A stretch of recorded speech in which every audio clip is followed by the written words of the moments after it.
A little story on how I came to be in Finley. Well, I was in Brisbane for roughly around 6 years.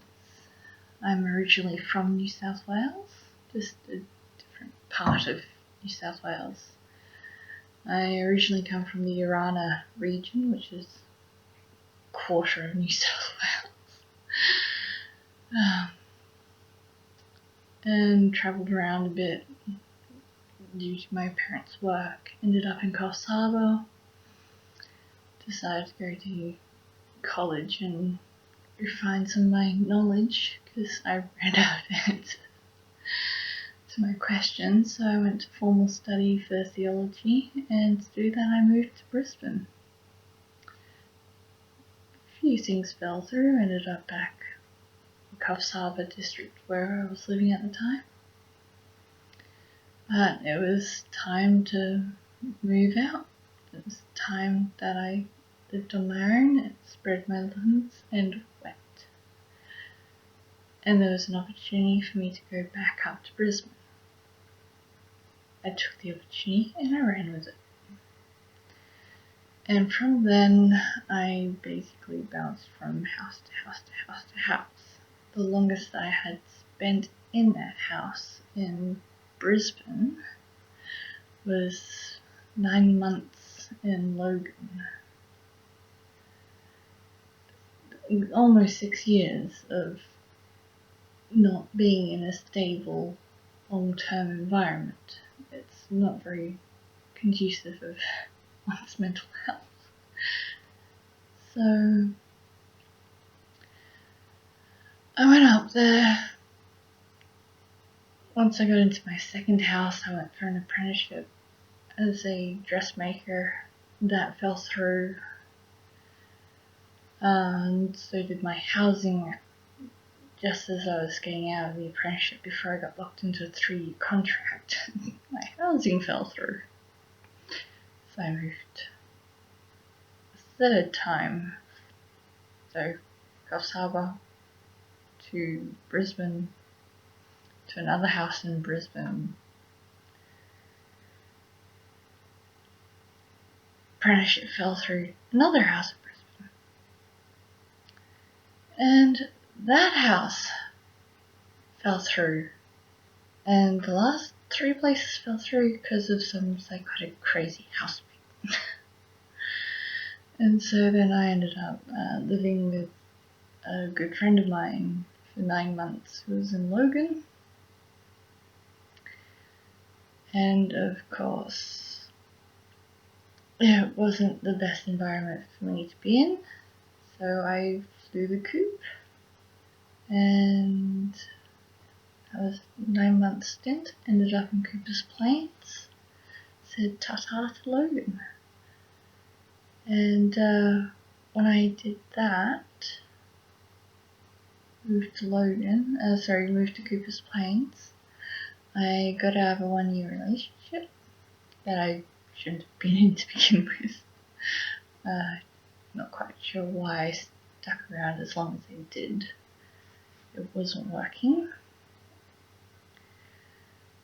And while I was in Logan, I also technically broke my ankle. Basically, I couldn't walk for the best part of 4 months. And had to rehabilitate myself because Queensland health is. So I managed to get my ankle fixed. Got out of a 1-year relationship. I had a big ass breakdown because I had 2 other friends.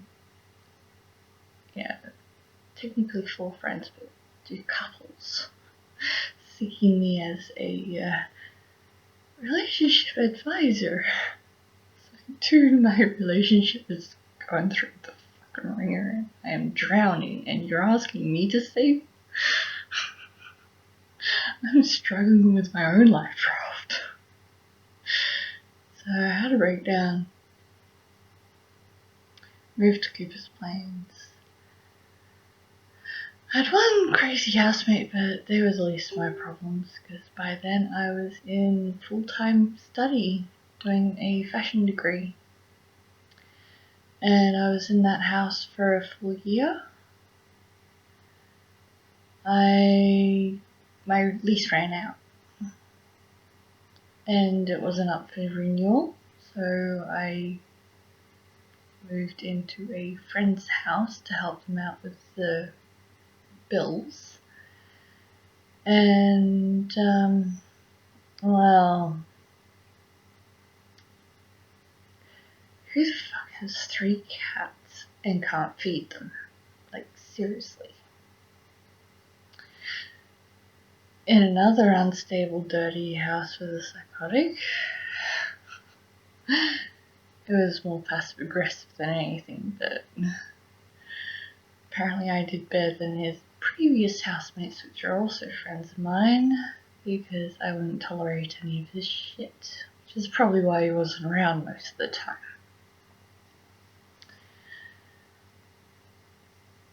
So, anyway, that fell through. Moved out again. Ended up in Sandgate.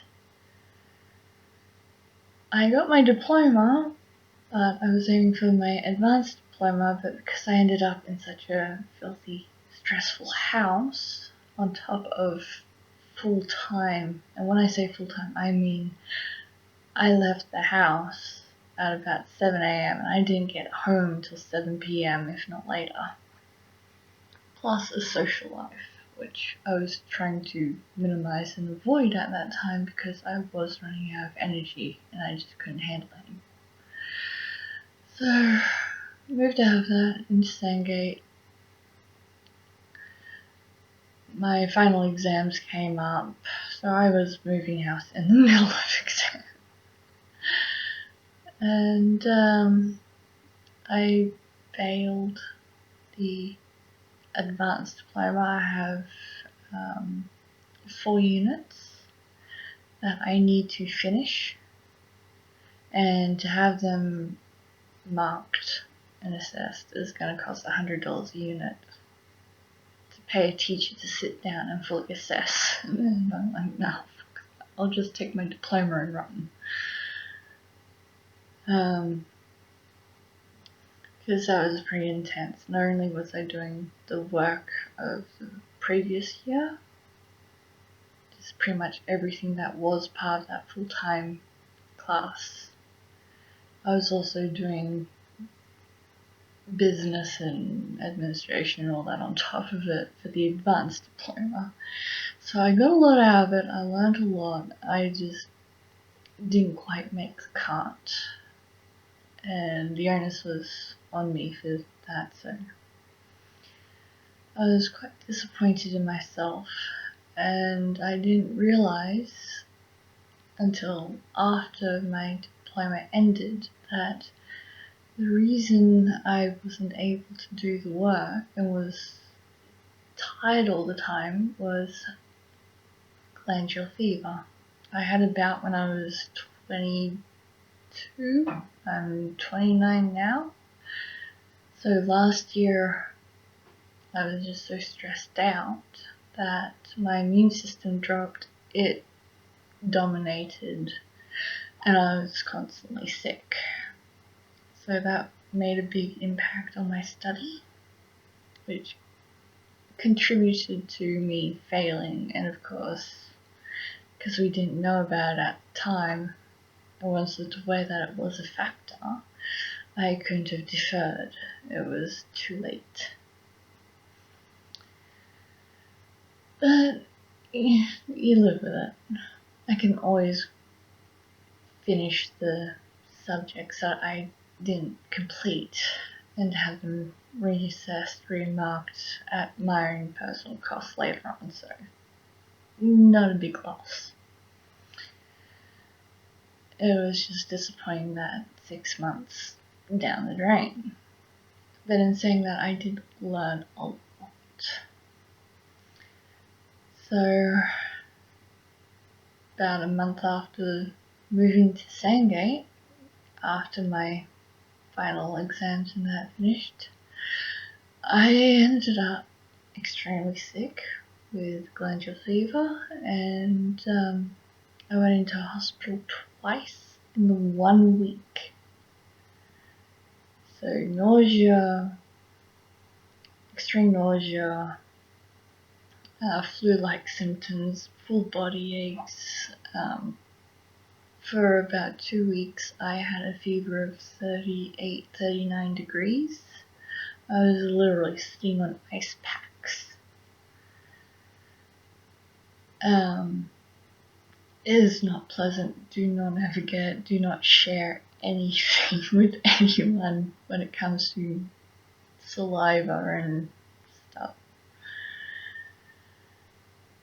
Don't go sharing drinks, cutlery, food, whatever. Just don't do it.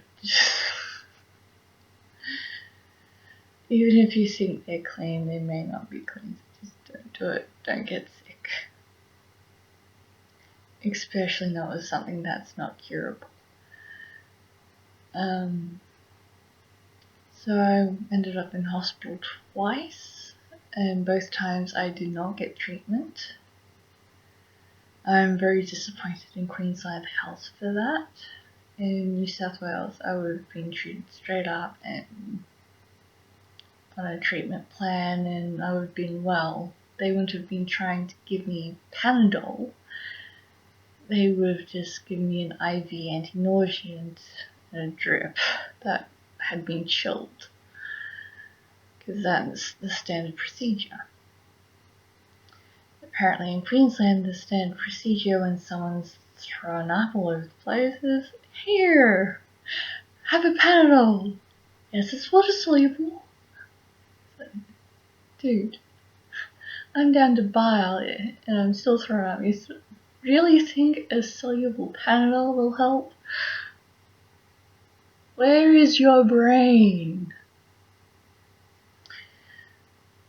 So I ended up extremely sick, and it took me a good 4 months to get over the worst of that.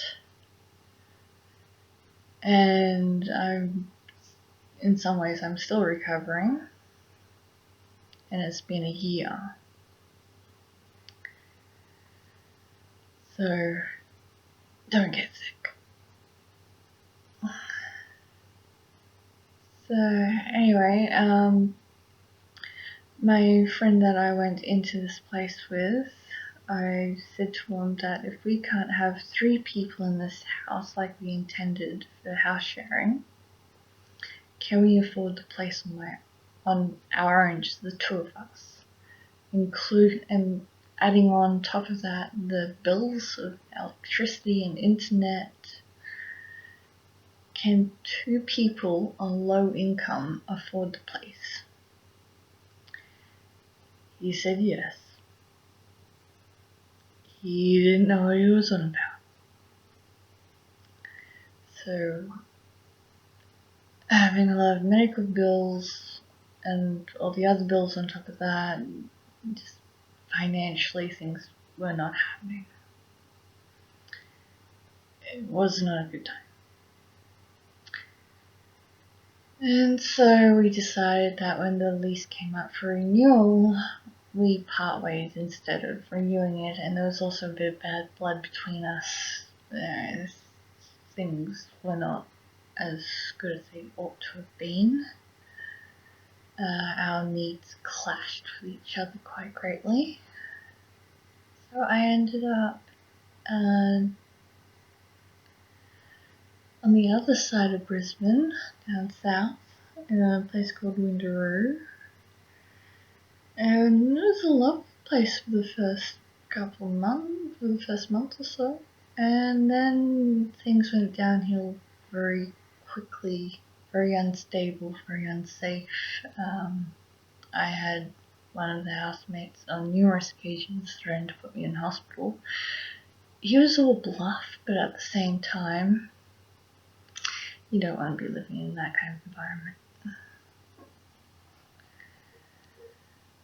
And of course, things started to escalate, and this person got louder and louder and more volatile, and I was trying to work with them whilst dealing with my own issues, and it just wasn't working. The self-entitled prick. So I was willing to work with him as long as he let me deal with my shit first. And he had his own shit to deal with, but unlike me, he had somewhere else he could be. And the only time there was problems in the house was when he opened his mouth. Anyway, in the end, he got what he wanted, which was my room. He wasn't even on the lease. He legally was not supposed to be there. But he got what he wanted, which was me out, him in. And at that point in time, my best friend died. So while I'm dealing with grief, I've got this asshole having a screaming match with one of the other housemates who's actually on the lease, pushing for me to get kicked out, and I'm only just barely holding together. And this fellow gets what he wants when I'm at my most vulnerable, and that's me out. And of course, I spent all the money I had moving there.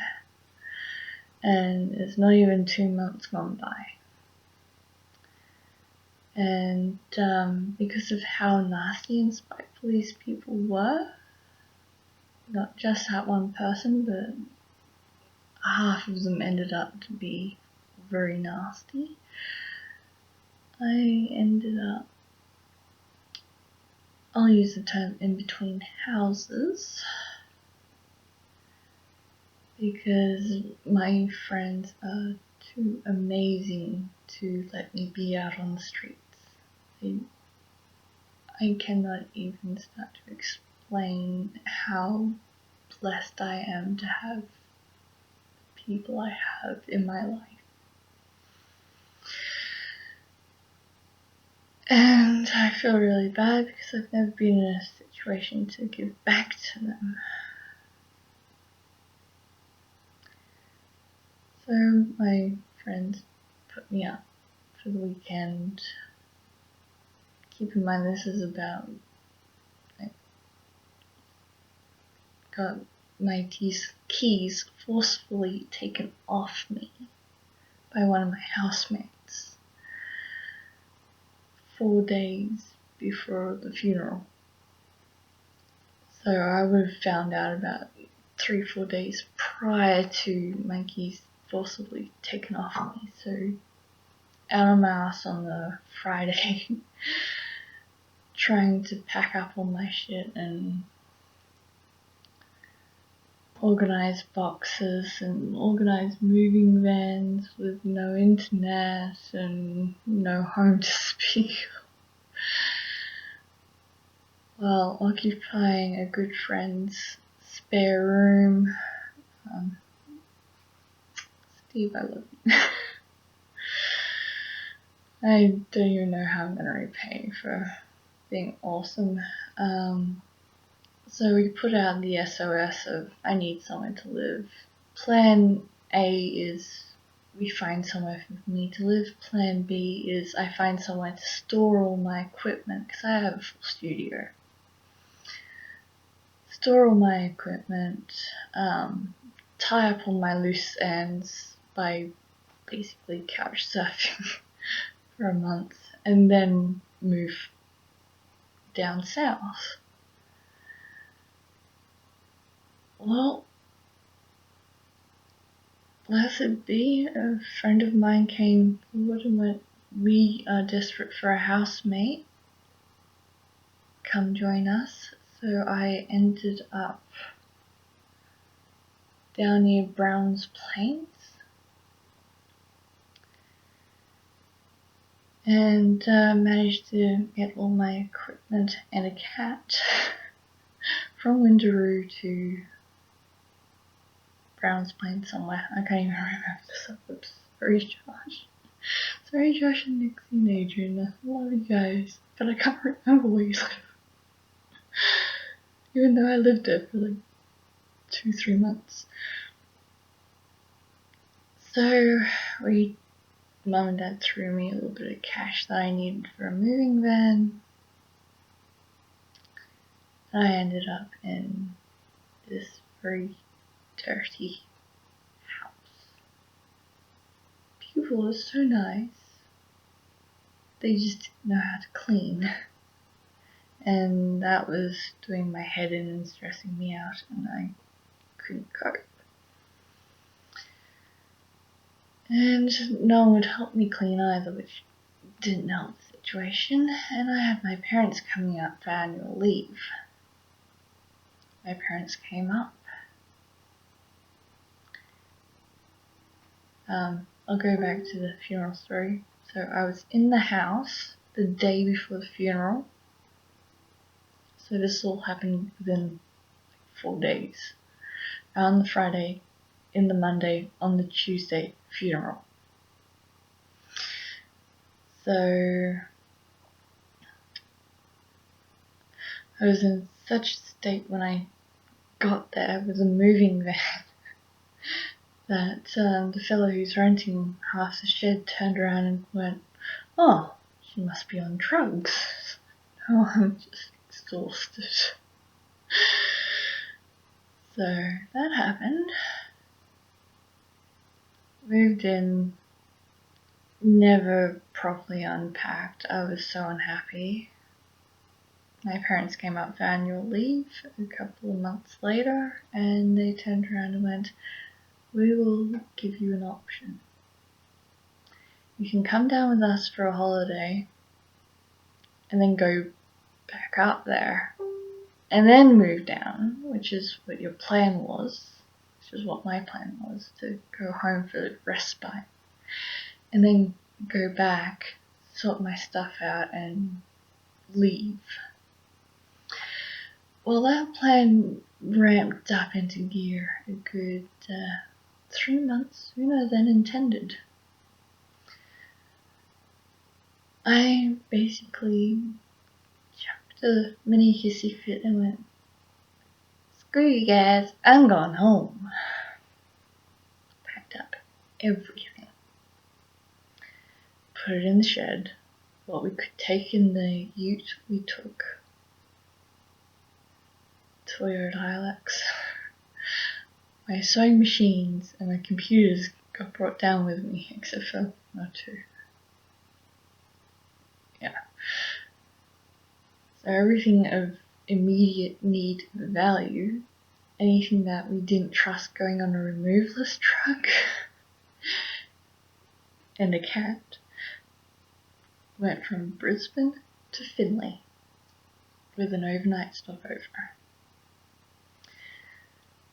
And I was going to stay with Mum and Dad in their spare room for a couple of months to save up money for bond, to get my own little place, and housing here is few and far between.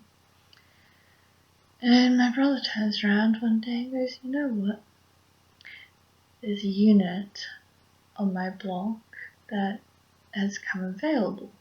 And considering you're my little sis, and I've already been living here 3 years, I'm sure they would be happy to rent out to you." So I got the place. 2 weeks after coming down here, I got the place. I am the proud renter of a 2-bedroom shoebox. What is mine? I have never had this before. I have never lived without another person because of economy. So this wonderful peace, quiet, tranquility, the chance to just sit and be and recover and recuperate, and once it heats up a bit, my brother's he's thinking of moving out, and if he does, I'll end up in his unit. So I'm thinking, should I not set up studio between then and now, because that's a lot of work to just pack up again. So that's where I'm at the moment, is I've had my time resting. I'm coming to a point where I need to start doing something. I need to start creating work for myself, which means creating my studio, but at the same time I'm kind of in between limbo. My real estate's just been bought out, and the new person takes over on the 1st of this month. And that's neither here nor there, it just means I'm in limbo with my lease because it was up for renewal last week. So I'm in a grace period. I know that they will rent it to me because A, I'm already in, B, I'm looking after the place, C, all the property damage was there before I even got there and is known about. So it's not a big deal. So that's the sub-story of how I came to be in Finley. Brisbane just was not working out, and the advantage of Finley is for me to get work, unlike Brisbane, all I have to do is put out an ad either on the Finley train post Facebook page or in the local newspaper, or put some business cards up in other businesses and just say, hey, dressmaker, now available. And I end up doing on the mending. So I'm thinking beginning of next year, that would be my goal plan. I know I'm taking a long time to sort myself out, but beginning of next year, I'm going to properly sort out my studio and get cracking, because it'll be time. It'll be time to set up my studio, it'll be time to start a business, it'll be time to get out of where I'm at in many different ways. So my current port of call is see a psychologist, get fully reassessed for my autism, get fully assessed for my mental well-being, find out if there's anything in the background that needs dealing with. And that's how I came to be in the middle of nowhere. And I'm enjoying it. It's quite nice to be out of the big smoke, and it's nice to be nice. It's nice to be quiet and have that breathing space I didn't have earlier.